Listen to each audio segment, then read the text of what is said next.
Funding for To the Contrary provided by the E. Rhodes and Leona B. Carpenter Foundation, the Park Foundation, and the Charles A. Freoff Foundation. This week on To the Contrary, first, an upstart company helps women detect breast cancer sooner. Then, a comedy festival where performers are being accused of taking blood money.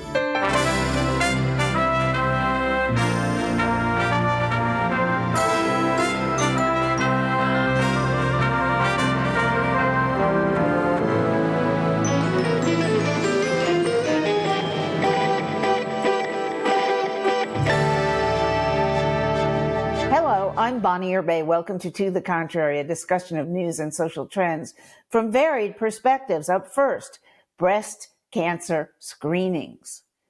Breast cancer is the most commonly diagnosed female cancer. Early screening is critical, yet traditional mammograms can miss cancers in younger women or women with dense breast tissue. Be Sound is a startup trying to do away with this gap using ultrasound and artificial intelligence to speed up and make cancer screenings more available. Screenings also act as a so-called front door to follow-up care for women under the threat of developing breast cancer. Joining me this week are feminist activist Erin Matson, Independent Women's Forum policy analyst Niraja Deshpande, Democratic strategist Na'ilah Amaru, and Washington Examiner investigations editor, Sarah Bedford. Welcome to you all. So how does everybody feel about new developments in screening for breast cancer? And why has it taken so long since mammograms started when I was still a teenager? And there's still plenty of more screenings for men in various forms of cancer. Let's start with you, Erin. Bonnie, I'm so excited about this new test that if it were available by me, you'd be talking to an empty chair right now.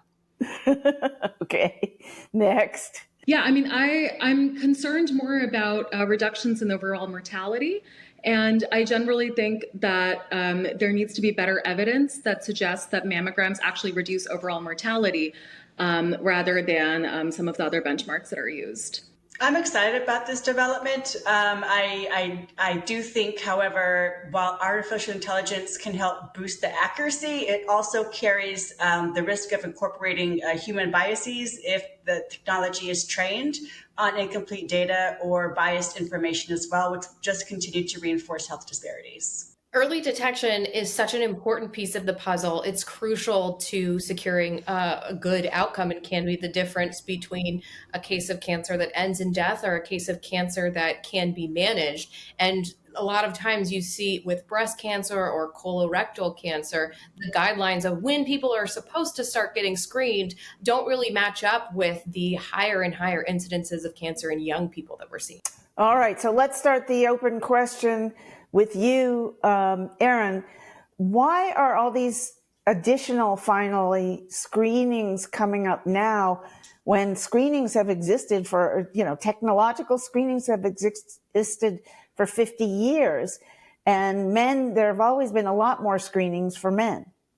Yeah, no, it's a great question. And Bonnie, the mammogram is a good thing, but it doesn't capture all populations. I am one of those people. I have extremely dense breasts. So every single time I get a mammogram, I get a note that says, your mammogram's clear. And by the way, you are much more likely to get breast cancer. And by the way, we are much less likely to see it if it's developing in you. And then I'm sent on my merry way.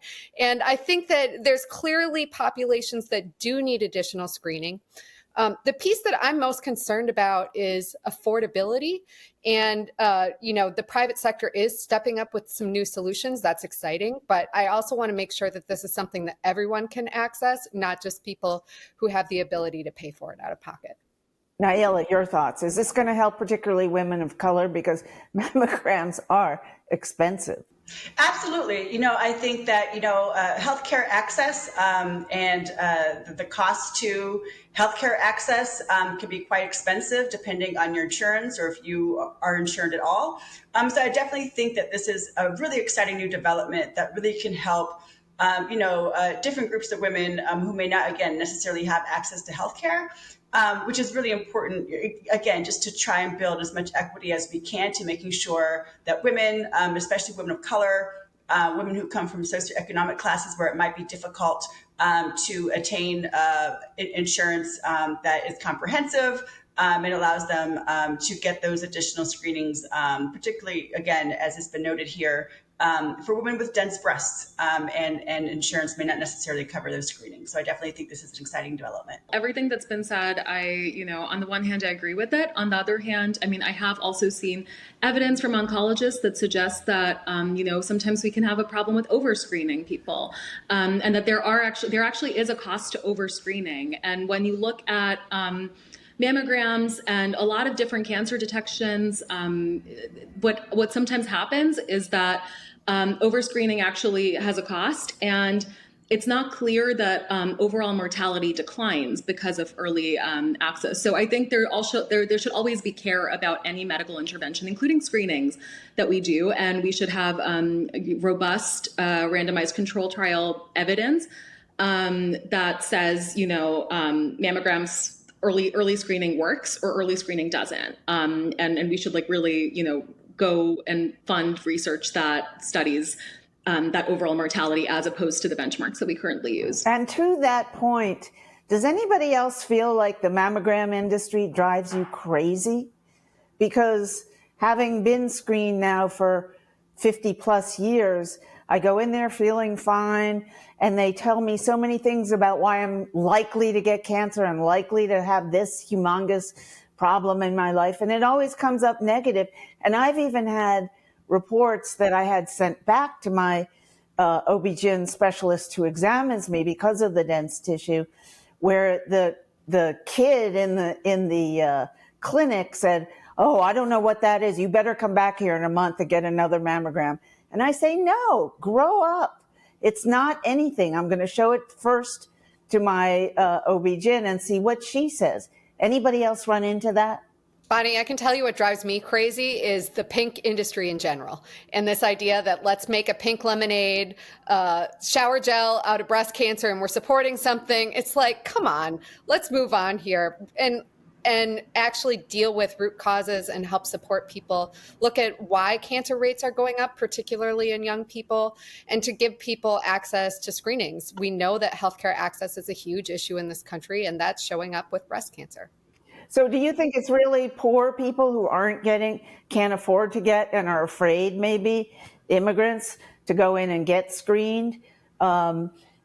Because there'll be some horrible consequence as a result of getting in contact with the U.S. medical service? I sincerely doubt that. I think actually what is happening more is that people, especially since COVID, have lost trust in public health, in the public health apparatus, and that excessive interventions are something that are looked upon, negatively at this point. And I think one really fantastic book that I was reading this summer was by the man who is now the chief medical and scientific officer at the FDA, and he's the director of biologics and drugs and vaccines.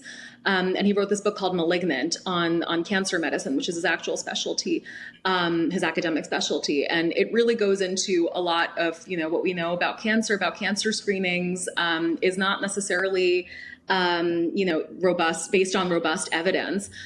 So I think, as we look at these public health matters, I don't think, I think we have fewer immigrants who are concerned about, say ICE coming to the clinic. Like, I don't think that's like a real concern. But really nowadays, who knows? Because the administration is sending ICE agents and other kind of border enforcement personnel, the National Guard, whom they've called up on this, to all kinds of places that never used to be thought of as investigative grounds for finding cancer scofflaws or something like that. But you know what? I think the thing is, when you look at people who are actually going into, when you look at the reasons people are avoiding medicine, and this is people of all races, it's because they don't trust doctors, they don't trust medicines, they don't trust drugs, they don't trust screenings, they don't trust anything. They want nothing to do with the medical industry. They want nothing to do with pharma. I'm not one of those people. I generally speaking, like I've lost trust in public health,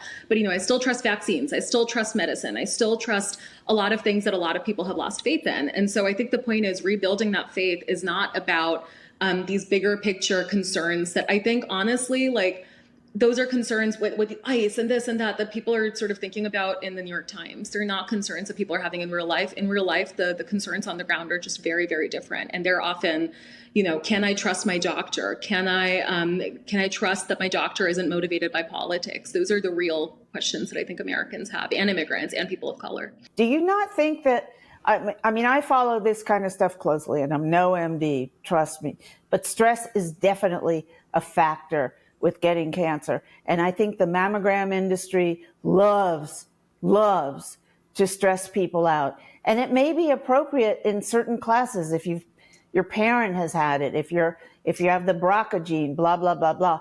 But why stress out everybody? I think another part of this conversation that's really important here is spreading awareness and education among women that this is not just a problem for women over 60. We are seeing much higher incidences of cancer in women under 40, even in women under 35. Mammograms and regular cancer screenings are something that someone my age didn't typically think about as part of routine medical care. But there's growing evidence that it should be. And there's growing evidence that things not typically thought of as carcinogens do contribute to this growing incidences of cancer. We saw First Lady of Florida, Casey DeSantis, talking about the standard American diet, her doctor telling her that probably contributed to her young cancer diagnosis when she had no family history. We now know that alcohol consumption actually contributes meaningfully to cancer. We don't typically think of alcohol as a carcinogen, right? As you mentioned, stress can be a contributing factor. None of these things are... And all of these things combined make you a hot red target. Exactly. But younger women are not necessarily aware that they might actually be good candidates for early screenings, even if they have no family history. If they're regularly consuming alcohol, they're stressed out at work, and they're eating a lot of cheeseburgers. That's not something that is taught to this younger generation. It's a fair point that there are groups of women, particularly within immigrant communities, women of color, due to past history, that there is a mistrust within the healthcare system, first and foremost. And also, the lack of education, to the point that was just raised, women are getting younger and younger in terms of diagnoses. And so where is that outreach in terms of education, of basic awareness that, just because you are not a woman of a certain age, that you are not at risk. And finally, I just want to land the plane and say, access to healthcare is a very real issue in terms of, why more women may not necessarily take advantage of screenings. And I definitely do hope that with innovative apps and AI, that it does make access to healthcare more equitable. Again, just to provide some protection and coverage and awareness, most importantly, for women who may not, again, necessarily come from a background where they have convenient or consistent access to healthcare. All right, let us know what you think. Follow me on X at Bonnie Bay. From health news to the world of comedy. Comedian David Cross is calling out the Riyadh Comedy Festival, criticizing stars such as Dave Chappelle, Louis C.K., Bill Burr, and Kevin Hart for taking part in that festival. Most of those appearing are men. Cross said the participants were taking quote-unquote blood money and expressing disgust that the comics he once admired would help cover up those crimes of a dictatorship. The festival features dozens of big names, but critics say it's really there to distract from Saudi Arabia's record, jailing women's rights activists, limiting free speech, and engaging in torture and worse, normally shunned by legitimate governments. Others criticize the Saudi government for cracking down on LGBTQ people and controlling women's lives. So, Niraja, let's start with you on this one. Saudi Arabia under George W. Bush was really seen as a pretty virulent enemy of the United States and a torturer and a this and a that.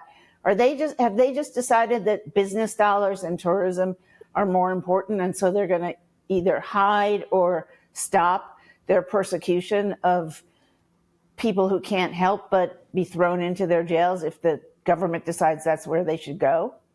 I mean, in general, I think, there's been attempts at normalization with Saudi Arabia. And I mean, in general, as an American, as just a person who lives in the world, I hope for more normal relations. And, I hope in some ways that, that these sorts of commercial enterprises happening in places like Saudi Arabia can help improve their culture a little bit and sort of push them away from some of the harshest abuses that they've been committing. But do you think the other emirates and the very strict countries with religious hierarchies leading the country, do you think they're really going to pay attention to that, or that what they want is the law of the law of their religion enforced in the land? Well, I mean, I think there's different ways of enforcing those laws, right? However they want to enforce them. But I think the main thing is that there can be normalization with those countries. And I also just generally think, I mean, when you're thinking about comedians, sort of performing in other countries, that's a matter of their free speech too. I think, there's probably limits when it comes to if we're fighting a literal war against them, but we're not, right?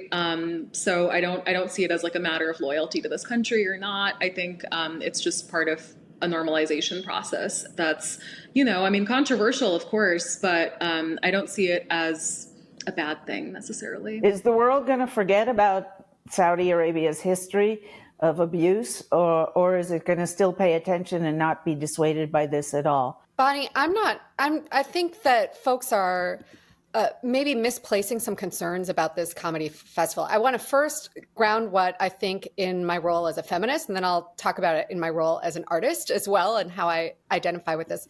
Just as a feminist, I want to quote Jamal Khashoggi, who was murdered by the Saudi government.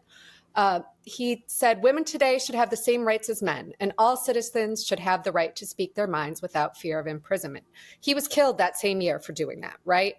I think we need to ground this discussion in that. There are horrific things that happen in Saudi Arabia. There are horrific things that happen in many countries. I myself have participated in activism years ago, calling on the Olympic Committee to bar Saudi Arabia from participation because of their treatment of women. That said, I am also an artist. And if I was a comedian and I was invited to this conference, would I have gone? Absolutely, yes. I think that injecting speech into those areas is important. And I know that they put up some restrictions that are just kind of laughable. I mean, honestly, it shows how insecure the government is that they're barring certain topics.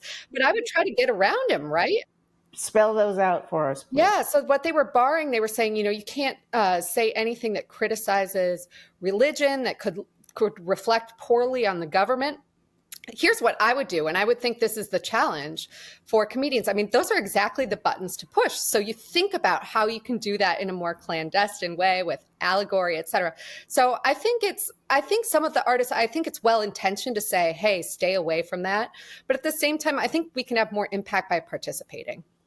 Since this is all being controlled, and one would assume on some level anyway, not so much censored as monitored by the Saudi Arabians. Sarah, do you think there's going to be feedback from this, and are people going to be punished later on, even if not right away when the world is watching? Well, if Saudi Arabia's intent is to normalize relations with the West by holding this festival, I think the last thing they'd want to do is arrest one of the entertainers.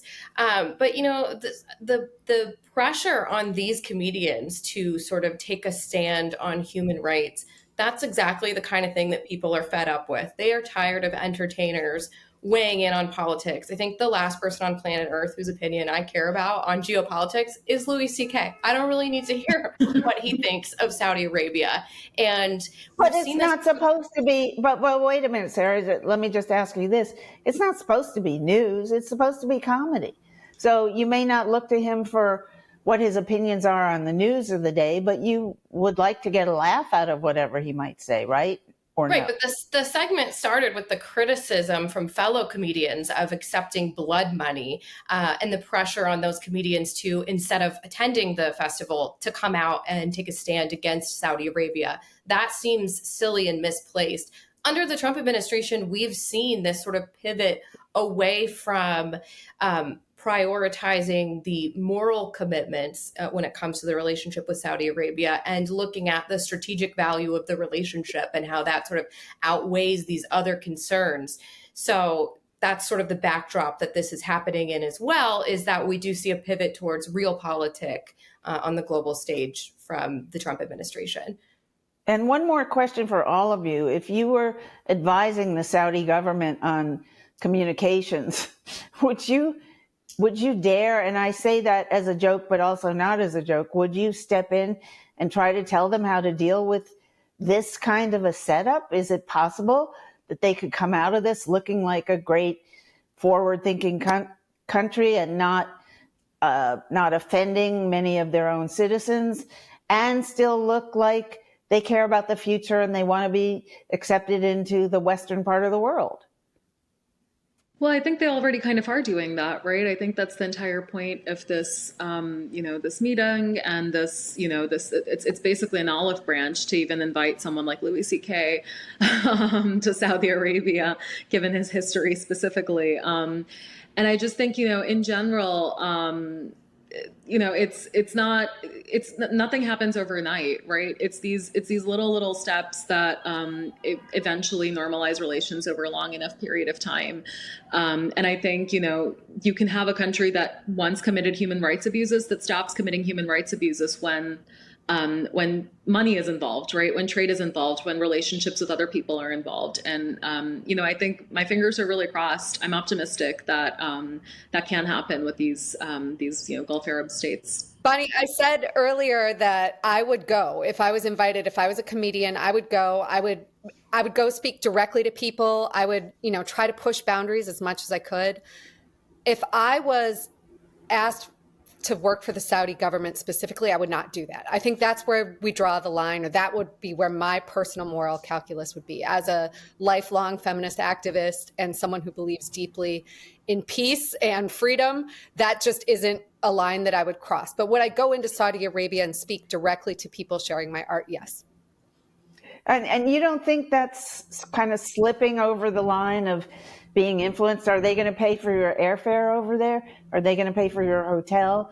Are you getting a fee for your appearance? I mean, all these are things that I know as a journalist, people can chronicle over the years and they turn into news stories. And as a feminist and as someone whose art would most certainly be feminist art, would I allow the Saudi government to pay for me to spread that? Yes, without any hesitation. It's just that I wouldn't want to work for them directly. All right. Does anybody else want to say something before we switch topics? I think that, I'm not holding my breath that the festival is going to, necessarily change anything about the Saudi government, the regime. I see it as a festival that is boosting a PR campaign, right? And the point was raised, but I want to amplify it, is that money buys legitimacy, right? And so the comedians that have said yes are being paid very, very well. And I think that the pain point that has is that it does contribute to this normalization of the reality that entertainment erases human rights violations, and that there are certain people who are willing to legitimize that if the price is right. Tilly Norwood is being called Hollywood's next Natalie Portman, but she's not even a real human being. In fact, she or it is the creation of a tech company who says the AI character could be the star of upcoming movies regardless. So my question is, if you were asked to interact with an AI character on national or international television or online, would you do it, Sarah Bedford? No, I think there are some areas of our economy, of our society, where AI's advancement feels like an inevitability, right? I see that in the newsroom as well. AI tools are becoming more and more integrated into our work. Actors and actresses is not one of them that has to be an inevitability. This feels like a no-brainer that the entertainment industry, that audiences can simply say, we'd love a real human to be providing our entertainment. Yeah, I agree. I think that AI undermines something fundamental to the artistry of being a human and experiences that are unique to us. So I would not have an interest in interacting with AI in that particular respect, just because I do think that there are some aspects, some lines of work that really are or should be and remain a human-driven art form. Yeah, I mean, I concur. I really don't see any value to AI acting because it's not really, emoting. It's not expressing, the inner desires, contents, hopes, dreams, loves, fears, imagination of a human soul. And I think that's what we look to acting for. And I think that's the sort of thing that, is just going to be a fad for a little bit maybe, and then eventually die out as audiences lose interest. Erin, close us out. Respectfully, I just don't want an AI actress. I don't want to watch that movie. I don't want to interact with it. Honestly, I'm just really happy to see Hollywood pushing back. All right. Thank you for a fascinating discussion. That's it for this edition of To the Contrary. Keep the conversation going on our social media platforms, Instagram, Facebook, X, and TikTok. Reach out to us at To the Contrary. Visit our website. The address is on the screen. And whether you agree or think to the contrary, see you next time.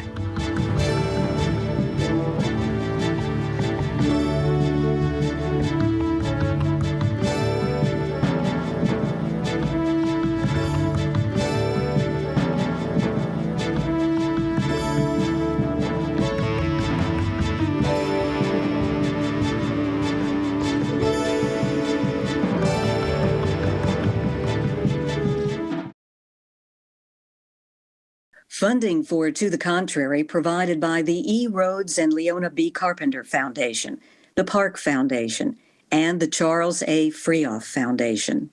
For a transcript or to see an online version of this episode of To the Contrary, please visit our PBS website at pbs.org/To the Contrary. You're watching PBS.